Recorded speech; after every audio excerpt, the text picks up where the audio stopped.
পরিমণি আদালতে জালিয়াত নায়িকা পরিমণি সাভারে বুট ক্লাব মারধর ও যৌন হয়রানির মামলায় জেরার মুখোমুখি হতে আদালতে উপস্থিত হয়েছেন।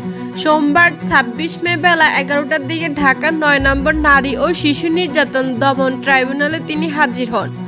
জানা যায়, নায়িকার আইনজীবী নীলাঞ্জনা রিফাত সৌরভী বলেন, পরিমণিকে জেরার দিন ধার্য রয়েছে। আসামিপক্ষের আইনজীবীরা তাকে জেরা করবেন। ২০২১ সালের ৮ই জুন পরিমণি সাভারের বিরুলিয়া তুরাগ তীরে ওই ক্লাবে হেনস্থার শিকার হওয়ার অভিযোগ তোলেন। তা নিয়ে শোরগোল পড়ে যায়।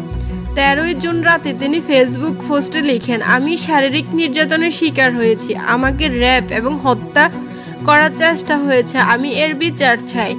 এই ঘটনায় প্রধানমন্ত্রীর কাছে বিচার চেয়ে একটি পোস্ট করেন পরিমণি, যা সামাজিক যোগাযোগ মাধ্যমে দ্রুত ছড়িয়ে পড়ে। পোস্টটি দেওয়ার ঘণ্টাখানেক পর গুলশান নিজের বাড়িতে সংবাদ সম্মেলন করে অভিযোগ জানান পরিমণি। পরদিন ধর্ষণ চেষ্টা, হত্যা চেষ্টা ও মারধরের অভিযোগে মডেল থানায় মামলা করেন এই চিত্রনায়িকা। মামলা দায়েরের পরে রাজধানীর উত্তরা ১১ নম্বর সেক্টরের রোডের বাসা থেকে ব্যবসায়ী নাসির উদ্দিন মাহমুদ ও তার বন্ধু তুহিন সিদ্দিক অমিকে গ্রেপ্তার করে মহানগর গোয়েন্দা পুলিশ।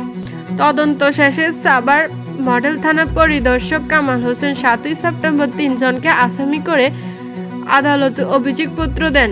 অভিযুক্তরা হলেন নাসির উদ্দিন মাহমুদ, তুহিন সিদ্দিক অমি ও শহীদুল আলম।